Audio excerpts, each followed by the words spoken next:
Water's always been a topic when you're out there investing or also looking to purchase commercial properties and or residential. And a lot of people asking, what about the water for the homes? What about the water for the business? What better way to ask and invite Aubrey Bettencourt? She's an executive director with the California Water Alliance of here, and she's located in Hanford. Aubrey, thank you for joining us today. Nice to see you. That's it. Well, a lot of people ask about water. Well, tell us about it. Well, it's the number one issue in the state right now. And in fact, it's actually the number one issue in the vast majority of western states in the United States today, equal with jobs in the economy in terms of what's on the public consciousness. And in California, a lot of people know by now, we're in the 4th year of a record drought.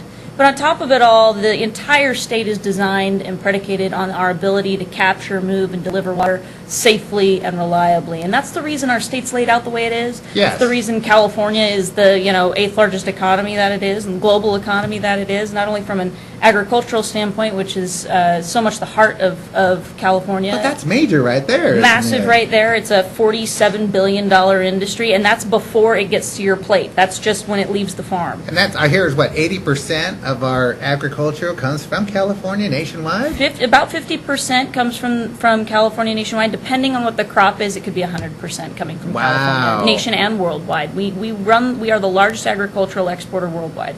So, I mean, water is the foundation of who we are, and a great example I love telling people is, the only reason Los Angeles is where it is because of its ability to deliver water reliably. It didn't happen by accident. It happened when water was moved there to provide that water supply reliably. And even today, you can't build a new home without demonstrating and proving a 13-year water supply. So a lot of questions, I think, are probably coming up in the real estate world. I know I hear it from a lot of folks. We're a statewide advocacy and education organization, so I have an office in Sacramento, office in LA, and I'm hearing it everywhere I go. Yes. What is going on with the water? Are we going to have water in the future? Am I going to have to continue to stay under these 25% mandatory reductions at home? How do I do that long term? What is the future of water in California?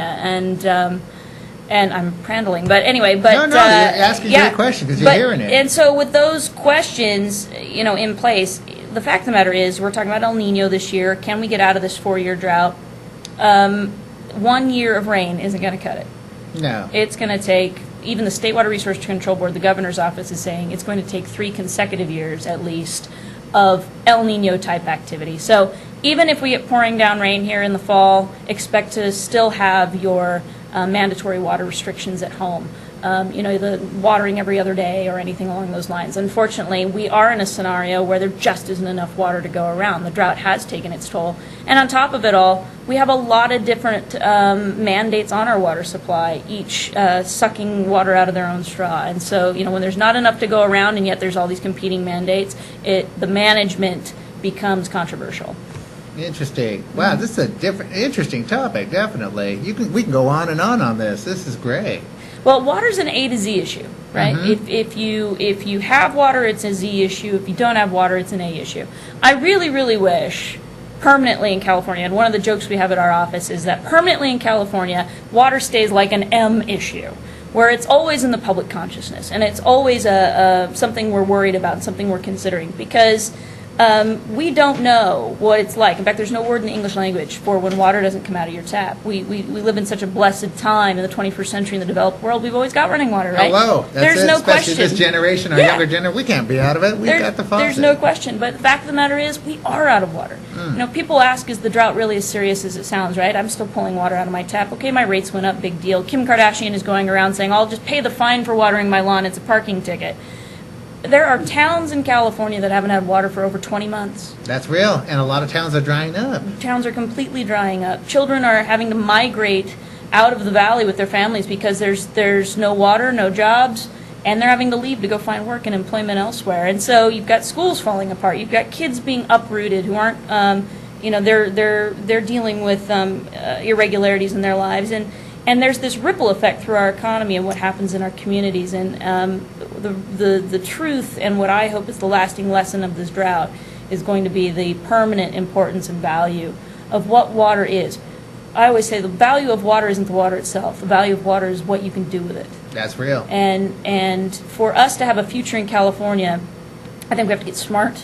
We have to start demanding accountability of the programs that manage our water. Is doing certain reductions or conservations or certain programs actually working for their intended purpose? Are we truly protecting species? Are we really the most efficient and effective we can be with our water? And are we really providing it reliably to all water users in California, agricultural, communities, and environmental? Yes. Wow. That's a wealth of knowledge you got here, girl. That is great. This is good. So how can folks get in contact with you if they have their any questions they want to share with you or want some more details? Absolutely. Go to CaliforniaWaterAlliance.org, www.californiawateralliance.org. It's all spelled out. It's really long, but it's very easy to find. I see it right there on the prompt there, so that's great. Yeah, made it easy for you. Oh, this is good. Mm-hmm. Is there anything else you want to share before we wrap it up? We just give you an update on some of our activities. We work constantly to translate this very difficult issue. So please do contact us. We work with the media. We work with elected officials to take this incredibly complicated thing and try to boil it down to make it tangible, understandable, practical, because this really is about taking responsibility for our water supply throughout California so we can continue to be, I think, the greatest state. And keep it on the M. Yes. Keep it somewhere in the middle. Not the A to the Z, but put it on the M. Put it right there in the middle. Oh, great. Aubrey, thank you so much for joining us Absolutely. on our show today. Definitely. That was very informative here with our water conservation. I mean, just what the knowledge that they have. Do your research, look into it, all about it, and thank you, Aubrey, once again. Really appreciate it. Absolutely. Albert Figueroa with Central Valley Real Estate Show. We'll be right back right after these messages.